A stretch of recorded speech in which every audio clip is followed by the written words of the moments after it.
All right, let's turn to this now. The Funk It, I'm Walking campaign is taking place tonight in Soweto. It aims to raise awareness about the safety of women as the world marks 16 days of activism against gender-based violence.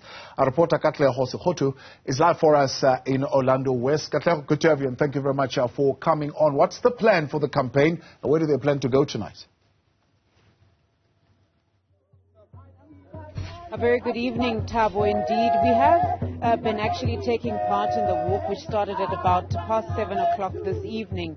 The Funk It, I'm Walking campaign, really trying to lead the message around the safety of women, especially as it pertains to after hours, and highlighting by using the night and saying women should be allowed to walk freely and fairly at any time of the day. So right now we're actually outside the home of the late former President Nelson Mandela on Vilakazi Street in Orlando West. And as you can see, the artworks around here, people have come out for the walk, and as you can see, the artworks that are laid out against the gates here, illustrating the issues facing women as it relates to gender-based violence.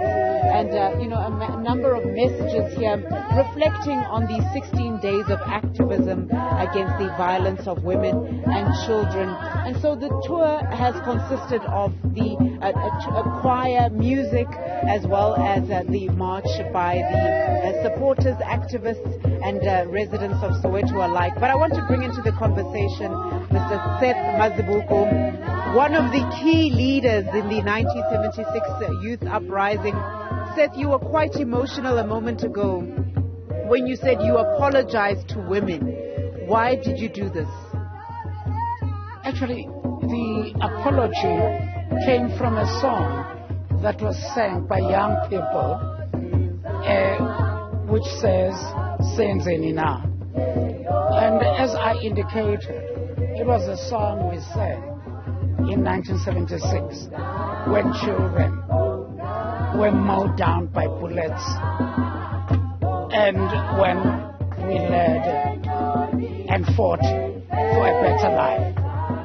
I had never thought in the years that we as the leaders of then 1976 could still be hearing that song, but now being sung by our women, children, and students. That alone, that song, so sings in me. And it was not a good song then, because we counted bodies, corpses, when that song was sung. And we still are counting bodies of women and children to date. What has freedom brought to us? What has democracy brought to us? That's just where I get emotional. And Seth, in terms of ending the scourge of gender-based violence, I mean, year on year, it's the same conversation. What do you see being the solution to changing the culture, to changing the norm? I have a problem, even with our women, that now it is only the 16 days of activism that they dress black, dress duke, dress all that. There must be a conversation that is better than conferences that held in Sandton, held anywhere else. There must be conversations in Emily Lane, in the Eastern Cape, in Soweto, Ekasi. And these cases, most of the time, do not come from Sandton, where conversations and decisions are taken. They come from very, very, very downtrodden, and they speak also to the very past, our apartheid system, the apartheid system that we're coming from. I'm saying there must not just be conversation, there must be action. There must not just be 16 days of activism, there must be action. What is it that we are doing? South Africa is famous and on good policies, good programs, good marches, good that. As we speak, how many cases are in court that speaks to this subject of gender-based violence? We could be walking, we could be marching.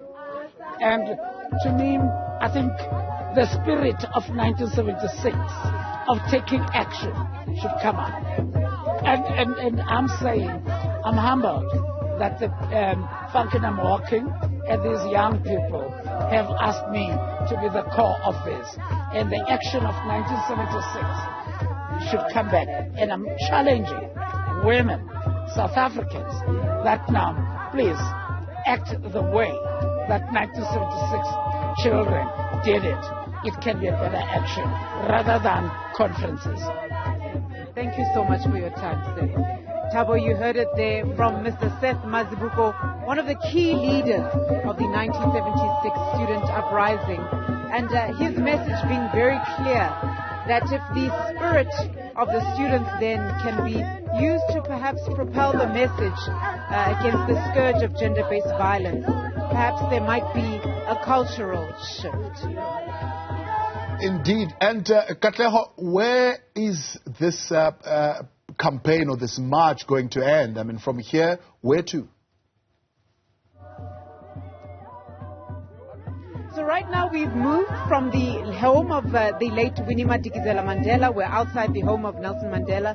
After this we go back to where we started the march, and that's where dinner will be served, and really just a final night where people can speak and gather, and the different stakeholders in this march to just reflect on the night. And it has been going on, and it goes on every single month, and not just now during this 16 days campaign. And those who are participating, largely being women, of course, and I see some men as well, but those who are participating, what are they hoping that this particular action would then have achieved? You know, Thabo, I think the message here is that it's about saying the streets of Soweto, everywhere in South Africa, should be safe at any time of the day. So what we see here is that as much as the women are participating in it, it's about saying, if I'm in Soweto, if I'm in any space, I should be able to walk freely. And I think that's the message that is trying to be sent to the community throughout, that I should be safe as a woman to be able to participate economically. I should be able to run a business until the late hours of the evening without fear. And I think that's certainly what the message is, that, women should be free everywhere all the time. Katleho Sekhotho, much appreciated, live for us there in Orlando West in Soweto, with the campaign there to raise awareness around violence, and certainly to send a message that the streets of Soweto should be safe zones where women can trade, women can walk around, and women can participate in social activity and in activities of the community. Right?